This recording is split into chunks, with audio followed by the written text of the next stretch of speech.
Parlons maintenant de deux outils très pratiques qui sont liés aux polylignes, l'outil soudure et l'outil éclaté qui lui va s'appliquer non seulement à ce cas précis mais à d'autres types d'éléments également.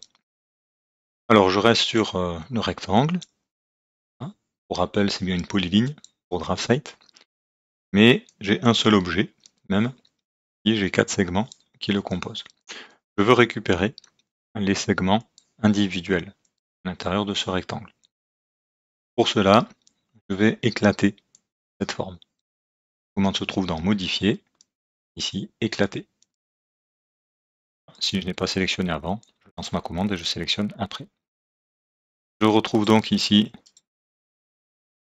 4 lignes au lieu d'une polyligne et je peux venir sélectionner mes éléments séparément. A l'inverse, je veux récupérer une polyligne, ces lignes qui sont maintenant indépendantes. Je vais lancer la commande soudure, souder. En modifier, je retrouve ici 2 flèches qui vont l'une vers l'autre, souder. Et lorsque je clique, je retrouve bien une seule sélection déjà, et bien une polyligne et non pas 4 lignes. Alors ça c'est très pratique de travailler avec les polylignes, on l'a vu avec l'outil décalé par exemple. On récupère aussi des informations de surface, de périmètre. Mais rien ne nous empêche de travailler en plusieurs fois et de venir souder ensuite nos lignes ou nos différentes polylignes pour avoir un seul objet au final. Alors quelques précisions quand même sur le comportement de l'outil soudé. Si vous voyez, j'ai des lignes qui sont séparées avec des sommets communs et ici un croisement de lignes. Alors je vais sélectionner les éléments, je vais les transformer en polylignes. Donc souder.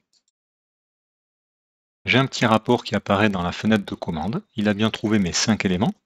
1, 2, 3, 4, 5. Mais il n'y en a que 4 qui ont été ajoutés à la polyligne. Pourquoi? Parce qu'ici, je n'ai pas de sommet commun entre les deux, j'ai un croisement. Donc il a bien créé une polyligne et ce segment a été exclu de l'opération. Donc si vos soudures ne semblent pas marcher, vérifiez que vous n'ayez pas des lignes soit qui ne se touchent pas, évidemment là ça ne va pas marcher, mais aussi qui se touchent mais en se croisant plutôt qu'en ayant des sommets qui sont communs.